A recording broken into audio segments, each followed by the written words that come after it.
interesting topic on how to bend your guitar strings when you're improvising in your pentatonic scale. So we did a lesson before on the pentatonic scale. I'm in the key of A minor today. So we'll just run through the scale. It's 5 8 5 8 5 no 5 8 5 7 5 7 5 7 5 8 5 8. That would be the tab for it. Really good to practice them ascending and descending as well. And today what we're going to be talking about is some tricks you can do, like when you get that scale down and someone's jamming with you, and you might be thinking, what am I going to do with this? It doesn't sound like anything like, Slash or Led Zeppelin or any of the big players that you like to listen to. So that scale is basically just the frame of where everything that you like to listen to or things that you'd like to be able to play is coming from. So what I'd like to talk about today is a couple points on where you can bend your strings as a kind of a lick or a tool. So string bending on acoustic guitar is harder than electric guitar, but still very doable. I always do it on acoustic guitar. So that's going to be the first one. We're going to start off right there. It's your 8th fret on the bottom string. And there's your A note there too. So something to pay attention to as well. Like, you got 5, 8, 5, 7, 5, 7, 5, 7. You got to start thinking about what are the names of these notes and what do they mean and how do they relate to everything that's going on here outside of the fact that it's a 5 and an 8. Okay, so we'll start off learning some root notes. So I'll show you those quickly. A is here, A is here, and A is here. And no matter where you do that scale, like let's say you did it here on C, that would be C, C, and C.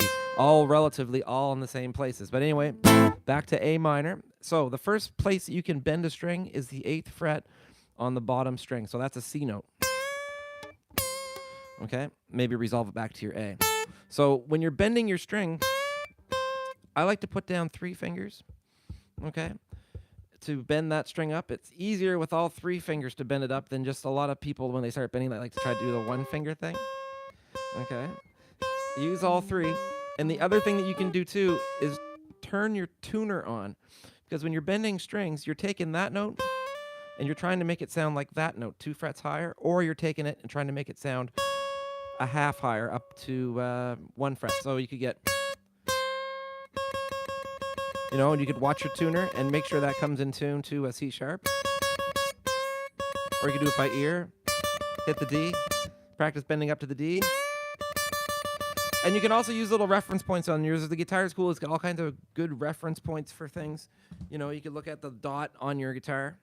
Okay, now some guitars will be different places, but take a look and try to take note of where that string is. Maybe it's sitting right in that dot, or maybe it's sitting in a groove here or something that you can kind of reference for later to make sure that you always get it in tune. And after some practice, you'll hit it. You'll be able to hear it come in tune all the time. A half bend and a full bend. Next spot to bend, 8th fret on your B string. So that is a G note, and we're bending it up to an A for a full bend.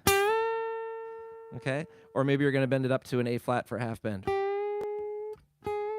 Watching your tuner or doing it by ear. Hit the fret 2 frets higher.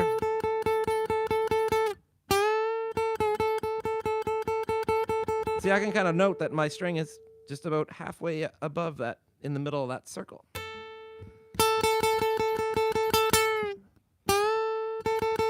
Okay, so there's 2 spots to bend already. You got the bottom string on the 8th fret. You got the B string on the 8th fret.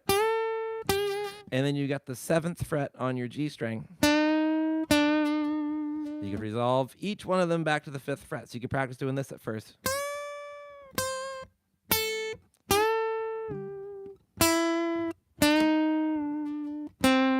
And that get right out of the gate. That gives you 3 licks that you can use right away. So let's say you're playing a blues.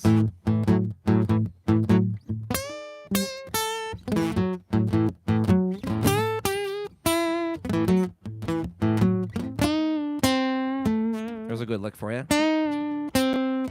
Resolving back to A. Home, okay?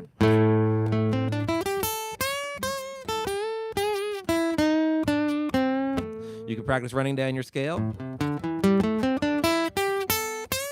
and bending that one and go down.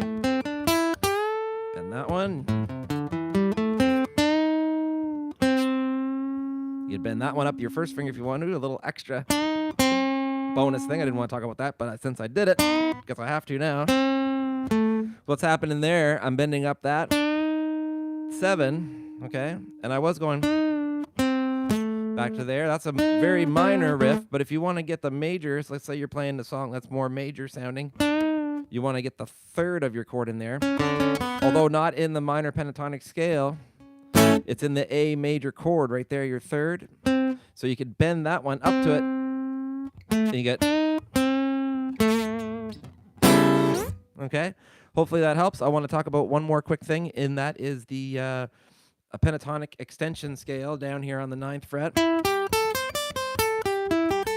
Now that is not any different notes than what you did up here.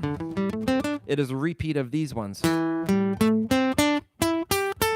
that's why they call it an extension. So that you can get some of these lower sounds a little bit higher. You can bend up the 10th fret, you can bend up the 8th fret, and then come back to A. So there's another A note there, or your root note.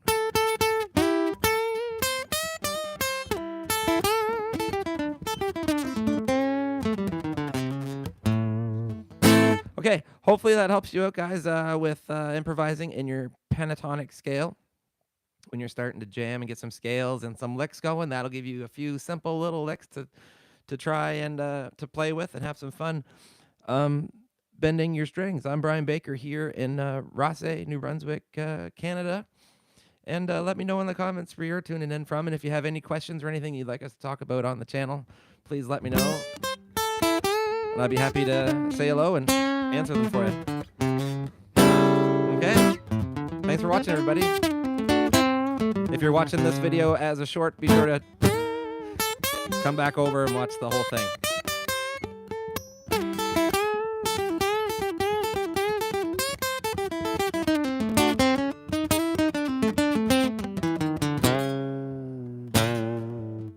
See you guys next time.